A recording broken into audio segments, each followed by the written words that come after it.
The kidney is the major excretory organ in humans, and one of its primary functions is urine formation. Each kidney contains about 1 million nephrons, which are the basic functional units of the kidney, and help in urine formation. Urine formation involves 3 major processes, namely glomerular filtration or ultrafiltration, reabsorption, and secretion. The first step in urine formation is the filtration of blood, which takes place in the glomerulus, and hence the name glomerular filtration. The pressure of blood in the glomerular capillaries forces the blood to pass through 3 layers, namely the endothelium of the blood vessel or the capillary, the basement membrane of the glomerulus, and the epithelium of Bowman's capsule. The epithelial cells in Bowman's capsule, also known as podocytes, are intricately arranged, leaving a few minute openings called slit pores or filtration slits. These slits or membranes help in the filtration of blood, and almost all the constituents of the plasma except the proteins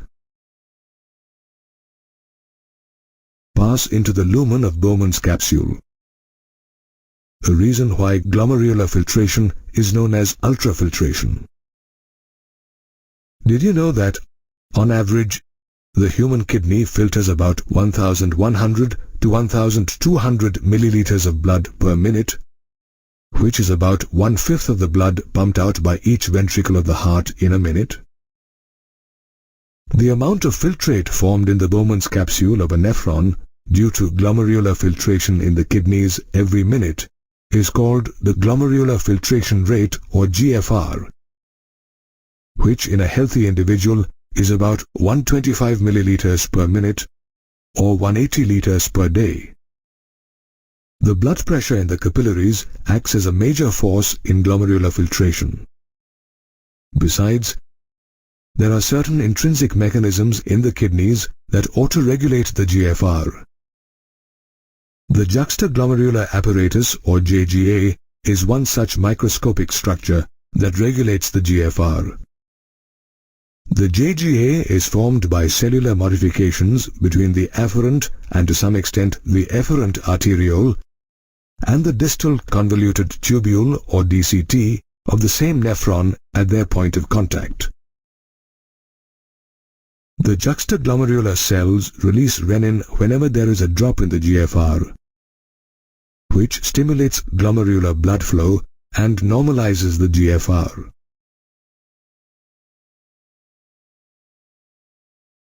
Did you know that of the 180 liters of glomerular filtrate formed per day, the amount of urine released is just 1.5 liters? This is because about 99% of the filtrate is reabsorbed in the renal tubules during the process of reabsorption. Reabsorption is performed by the tubular epithelial cells present in the different parts of the renal tubule through active or passive mechanisms. While substances in the filtrate such as sodium, amino acids and glucose are absorbed by active transport, nitrogenous wastes are absorbed by passive transport. Water is also reabsorbed passively in the initial segments of the nephron.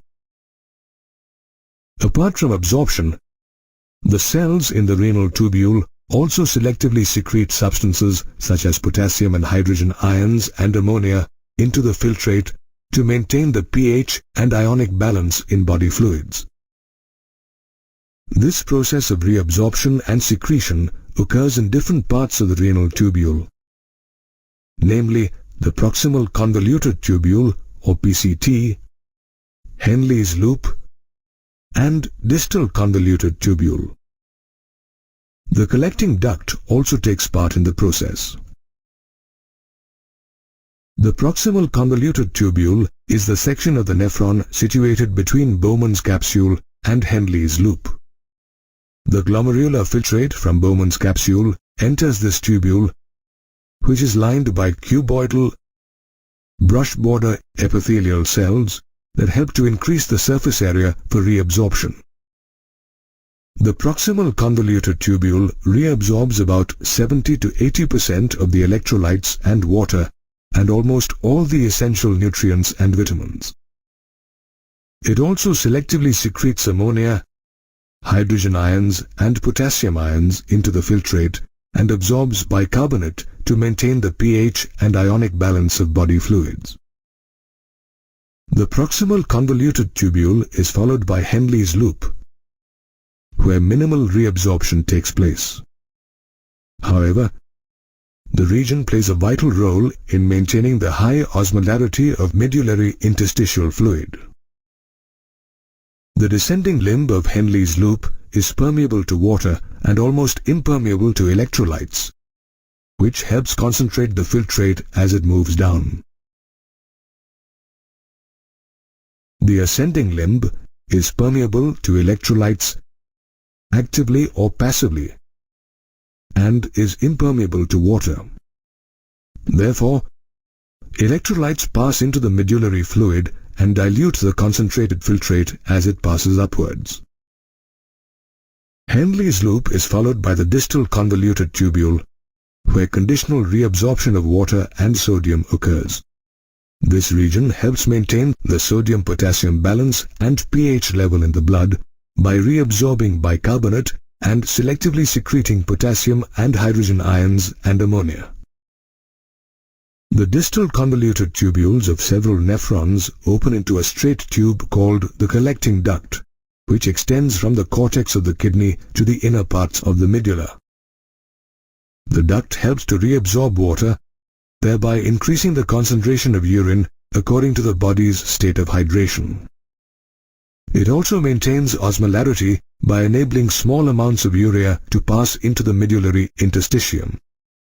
Further, it selectively secretes hydrogen and potassium ions and maintains the ionic and pH balance of blood. Therefore, the nephron filters blood by reabsorbing substances that are needed and excreting the rest as urine. The urine produced by our body is around 4 times more concentrated than the initial filtrate, which reflects the conservation of water in the nephrons. Henle's loop and the vasa recta are the parts of the kidney that help concentrate the urine. A countercurrent is created in both these parts. This is because the direction of the flow of filtrate in the 2 limbs of Henle's loop and the flow of blood in the 2 limbs of the vasa recta are opposite.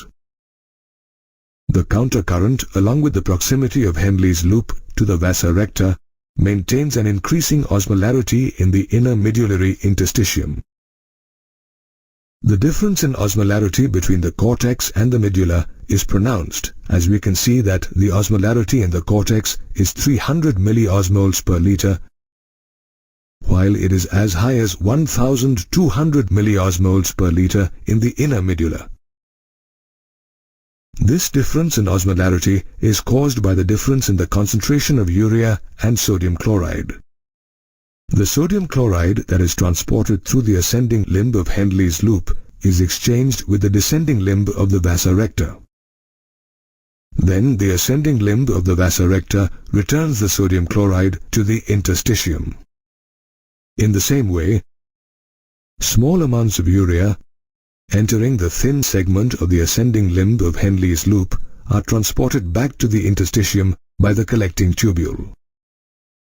This unique arrangement of the Henle's loop and the vasa recta, together with the countercurrent mechanism, help maintain the concentration gradient in the medulla, which aids the easy passage of water from the collecting duct into the medulla due to osmosis, thus concentrating the urine. Urine thus helps to eliminate the numerous waste compounds generated by our body. Urine formation is vital for human health, and it is difficult to survive without producing and eliminating it.